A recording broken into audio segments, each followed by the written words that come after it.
આફતના સમયે ગુજરાત એક થઈને ઊભું રહે છે તેનો વધુ એક તાજો પુરાવો સામે આવ્યો છે। સુરતમાં આવેલું ભયંકર પૂર કે જેને તબાહી મચાવી। હવે પૂરના પાણી ઓસર્યા છે, પરંતુ જ્યાં જુઓ ત્યાં કાદવ કીચડ અને ગંદકી જોવા મળી રહી છે। ત્યારે આ ગંદકી અને કાદવ કીચડને સાફ સફાઈ કરવા માટે વડોદરા મહાનગરપાલિકા સુરતની વહારે આવી છે।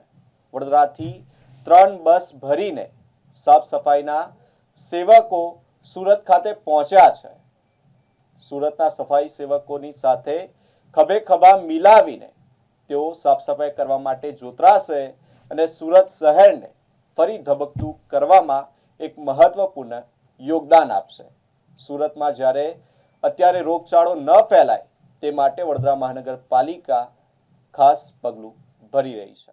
મેઘરાજાએ સુરતમાં મચાવેલી તબાહી બાદ મહાનગરપાલિકાની ટીમ યુદ્ધના ધોરણે કામ કરી રહી છે। ત્યારે તેમની તાકાત બનવા માટે વડોદરાથી સફાઈ સેવકોની 3 મોટી બસો ભરીને ટીમ સુરત પહોંચી છે। આ સફાઈ સેવકો સુરતના અલગ અલગ વિસ્તારમાં ફેલાયેલી ગંદકી અને કાદવ કચરાને સાફ કરવાના સેવાકીય યજ્ઞમાં જોતરાશે। સરકાર સતત મોનિટરિંગ કરી રહી છે। મુખ્યમંત્રી અને ગૃહમંત્રીની સીધી નજર આ કામગીરી પર રહેવાની છે। ગતરોજ મુખ્યમંત્રી ભૂપેન્દ્રભાઈ પટેલ અને રાજ્યના ગૃહમંત્રી હર્ષભાઈ સંઘવી પણ સુરતે પહોંચ્યા હતા અને નિરીક્ષણ કર્યું હતું। સરકાર દ્વારા તમામ પ્રકારની રાહત અને બચાવ કામગીરીનું સીધું સંચાલન કરવામાં આવી રહ્યું છે, જેથી સુરતવાસીઓને વહેલી તકે મુશ્કેલીમાંથી બહાર કાઢી શકાય। વડોદરાના સફાઈ સેવકોની આ માનવતાવાદી પહેલને સમગ્ર રાજ્યમાંથી બિરદાવવામાં આવી રહી છે। નમસ્કાર દર્શક મિત્રો, હું છું આપની સાથે રવિ સિંધા। વડોદરા મહાનગરપાલિકાની ટીમ અત્યારે સુરત જઈ રહી છે। હાલ જે રીતના દ્રશ્યમાં જોઈ રહ્યા છો કે જે સફાઈ સેવકો છે, જે હર હંમેશ જે શહેરને સ્વચ્છ કરવાના ધ્યેય સાથે તેઓ કામગીરી કરી રહ્યા છે। આજે જે રીતના સુરતની જે પરિસ્થિતિ જે બદલાઈ છે, જે વરસાદ વરસ્યો ને ત્યાં ક્યાંક ને ક્યાંક જે પાણી ભરાયા છે, જેને લઈને આજે વડોદરા મહાનગરપાલિકાની એક સુંદર કામગીરી છે તે અહીંયા જોવા મળી રહી છે। વડોદરાની જે સફાઈ સેવકોની જે ટીમ છે તે અત્યારે સુરત પહોંચી રહી છે। આપણી સાથે અહીંયા સફાઈ સેવકો છે, તેમની સાથે વાત કરીશું। શું કહેશો, સુરત જઈ રહ્યા છો, ખૂબ સારી કામગીરી તમે કરી રહ્યા છો।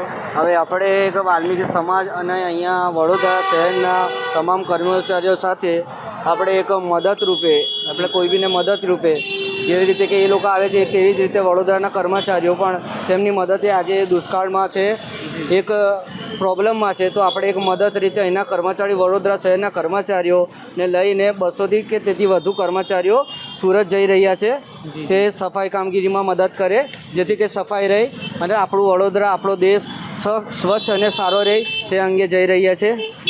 ચોક્કસથી દર્શક મિત્રો, જે રીતના વડોદરાથી મદદ અત્યારે સુરત પહોંચી રહી છે અને જે સફાઈ સેવકો છે તે ત્યાં જઈને જ્યાં સાફ સફાઈની કામગીરી આજ જે સફાઈ સેવકો દ્વારા કરવામાં આવશે। સતત ગુજરાતના ડેપ્યુટી મુખ્યમંત્રી હર્ષભાઈ સંઘવી, મુખ્યમંત્રી ભૂપેન્દ્રભાઈ પટેલ સહિત અત્યારે ત્યાં સ્થિતિનું નિરીક્ષણ છે તે કરવામાં આવી રહ્યું છે, સૂચનો કરવામાં આવી રહ્યા છે। અને હાલ જે રીતના વડોદરા મહાનગરપાલિકાની જે આ ટીમ છે સફાઈ સેવકો અત્યારે સુરતમાં તેઓ પોતાની જે ફરજ છે તે નિભાવશે ને જે રીતના અત્યારે વડોદરા મહાનગરપાલિકાની મદદ સુરત ખાતે પહોંચવાની છે। હાલ શું કહેશો, તમે સુરત જઈ રહ્યા છો, કેટલું એક ખુશી પણ થઈ રહી છે? સુરતમાં જઈ રહ્યા છે, અમને જે સોંપ્યું ગયું છે જે કામ એ અમે પૂરું કરીને જ આવીશું। કેટલી ખુશી પણ થઈ? હા, અને સુરતની મેં આ તક અમને જે આપ્યો છે તે અમે સુરતના ચોખ્ખું કરીને છોડીશું। શું કહેશો, તમે પણ જાઓ છો? અમે સુરત જઈ રહ્યા છે, 200 થી 250 માણસ જઈ રહ્યા છે અને સુરતમાં અમે લોકો એવી અપેક્ષા રાખીએ છીએ કે સુરતના જેથી કરીને કંઈ સાફ સફાઈ કરી બતાવીએ અમે લોકો, જેથી વડોદરાથી અમને લોકોની 2 બસ જઈ રહી છે સાહેબ। કેટલી ખુશી પણ થઈ? અમને ખુશી તો બહુ આનંદ મંગલ થઈ રહ્યો છે કે ત્યાં આગળ અમે લોકો જઈ રહ્યા છે સાહેબ। ચોક્કસથી દર્શક મિત્રો, જે રીતના આ સફાઈ સેવકો છે તેઓમાં અનેરી એક ખુશી પણ જોવા મળી રહી છે કે વડોદરા શહેરથી તેઓને મદદ માટે ત્યાં લઈ જવામાં આવી રહ્યા છે અને તેઓ તમામ જે અત્યારે ઉત્સાહપૂર્વક સુરત જઈને ત્યાં પોતાની કામગીરી છે તે કરવામાં કરશે। કેમેરામેન ફિજલ ખાન સાથે હું Ravi Sindha, Spark Today News, Vadodara.